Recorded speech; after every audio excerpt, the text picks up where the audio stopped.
Shalom. First and foremost, I want to give all praises, honor, and glory to Yahweh, Bahasham, Yahweh Shai, Bahasham, Recha Kodesh. Double honors to the elders and the apostles of Great Millstone, and peace and blessings to the elect. And back again with some more headlines, starting off with what is going on over there in Spain with this invasion in Ceuta, I think that's the location in Spain, where you have a whole bunch of Moroccan migrants that just basically flooded in. You'll see the videos as I scroll through here, but you know, not only they run up in there, they started, according to the reports, vandalizing, you know, looting, setting fires, basically just causing chaos in there. So much so that Italy had to suspend the Schengen travel agreement, which this article touches on that a little bit. So let's start with this, and then we'll hit some of the other headlines on here.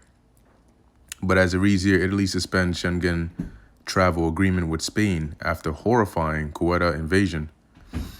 So it says here, we just read that first point. Europe's right wing blasts Spanish socialists for border failure. Riots erupted in Ceuta as illegals clash with security forces. Mass migration invasion of military-aged males from Morocco invades Spanish enclave. Looks like World War Z. So let's go ahead and take a look at major breaking news to bring you now. Italy has said that it has suspended the EU's Schengen free travel regime with Spain after the Ceuta migrant crisis. That statement just coming into us now, that Italy has suspended its EU Schengen free travel plans, its regime with Spain, after this ongoing Ceuta migrant crisis. Okay. Sounds like it's Ceuta, the way he pronounced it. Anyway, let's take a look. Yeah, so this is what it looks like. If you haven't already seen it.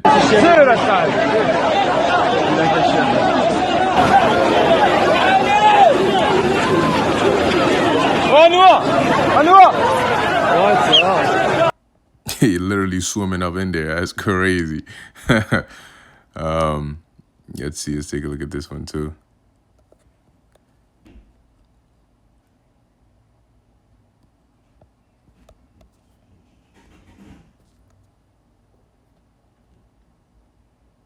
Once it loads up.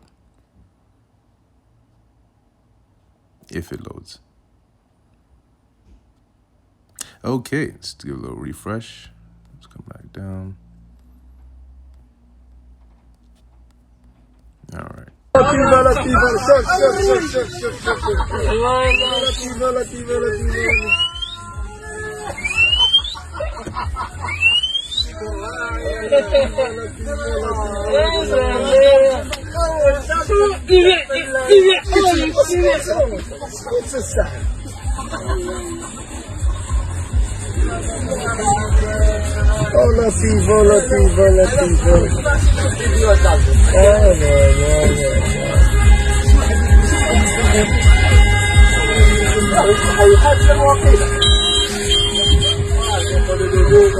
ده ترميدي كله شوت ده.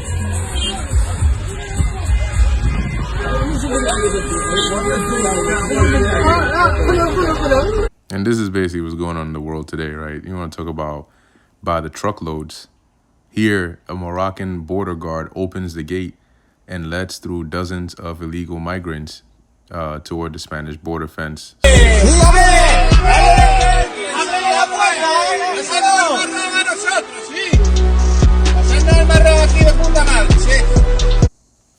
Just gonna mute that a bit, just because of the song in the back. We know how YouTube gets.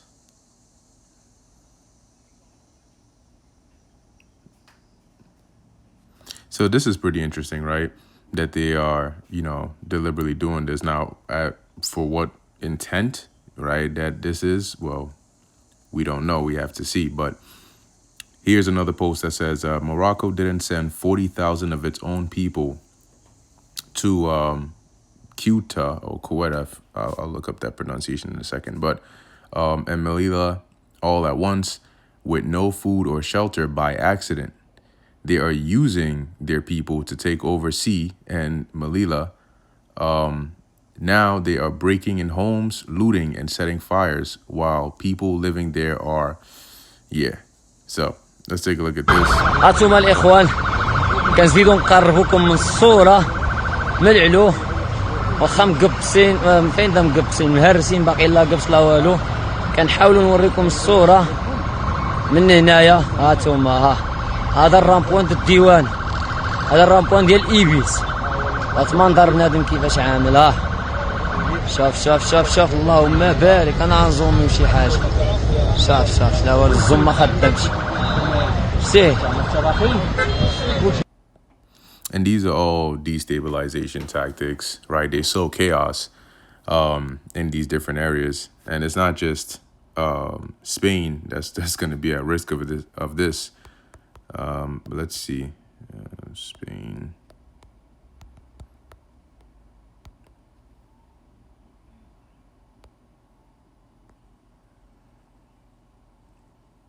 Oh, Ceuta. Interesting. Whoa, had that wrong. Had that very wrong. Pardon me. Okay, it says this is pronounced as Ceuta in English and Ceuta or Ceuta in Latin. Okay, so we'll just do the Ceuta. Ceuctrta. Okay, good to know. So I gotta look things up. Ceuta. Okay, so you can see what's going on over here. I think there's one more in here that I wanted to show. Yeah, this one right here. Right, riots erupted in Ceuta as migrants clashed with security forces throughout the night. There were reports of damage to private property, vehicles being set on fire, businesses being looted, and homes being illegally occupied. Crazy. انا ويا وايس فارح شيتنا بزاف كسنت بلاكا بلاكا كسنتي بزاف بزاف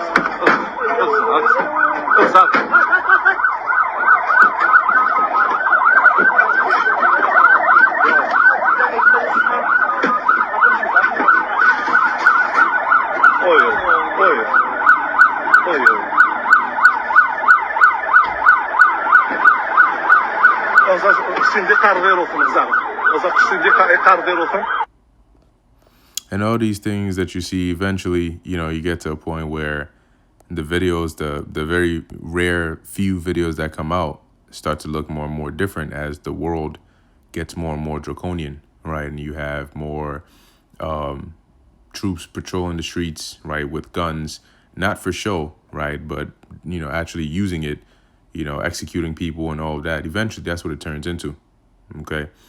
So next headline we have here, bombing campaign in search of a strategy. Pentagon offers Trump 2-week go bigger plan for Iran. And then here it's basically, they're saying that the reason why Trump has been sort of just like going ahead with this, like, oh, we're going to bomb Iran and we're going to hit them harder and harder is because they really don't have a plan, right? Not like they really, as they have made it out to be or to seem, that Trump thought that this would be a quick thing, right? And in here, I think it mentions that this is the 6th month since Operation Epic Fury, something that was supposed to take, 4 to 6 weeks? And we told you, the second they said that, we told you it was not going to be that, okay? It was definitely not going to be that. And so what's interesting about this is that 2-week mention, right? I was listening to it was a live stream done by Nima and Pablo Escobar. And basically, Pablo was mentioning that the U.S. oil reserves are very, very low. And within about 2 weeks or so, somewhere in mid-August, it's going to get to like critical levels because while the Strait of Hormuz, all the conflict going in there and it being effectively kind of like shut, and the Red Sea, right, the Bab el-Mandeb Strait now being semi-restricted by the Houthis, the reason that oil prices and gas prices and just prices of things in general didn't fly off the handle was because there was still, remember, the U.S. still produces a good amount of oil. So there was still at least via their reserves, they were still releasing that, along with Saudi Arabia, which when the Strait of Hormuz was first closed, they rerouted to go through the Red Sea. And so they were still releasing, certain amounts to cushion the world, even though, the world was still feeling that crunch. It wasn't as bad.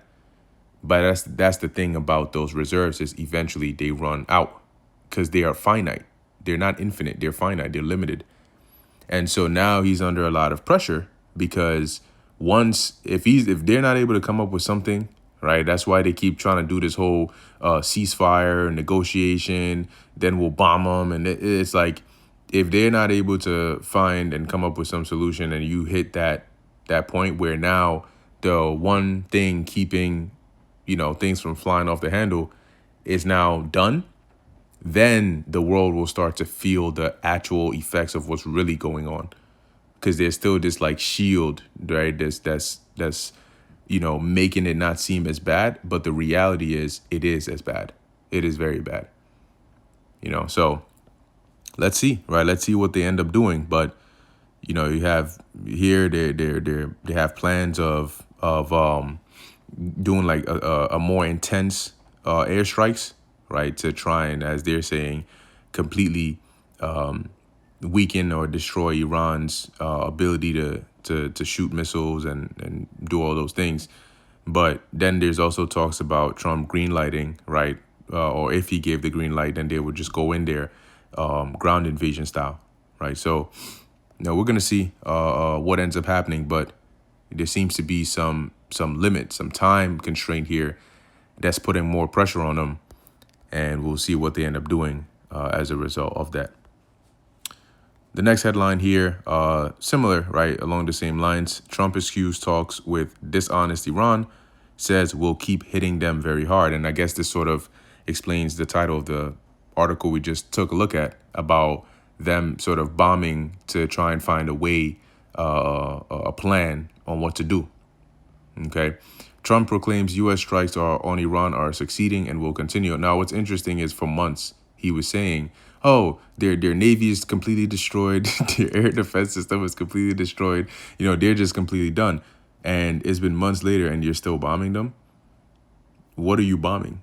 And how are they still launching missiles and hitting U.S. Air bases and so on and so forth in like the different regions in Kuwait and Bahrain and all these areas? Not to forget that the U.S. and Saudi launched an attack which was against Iraq as well, included Iraq. So this is a point of escalation.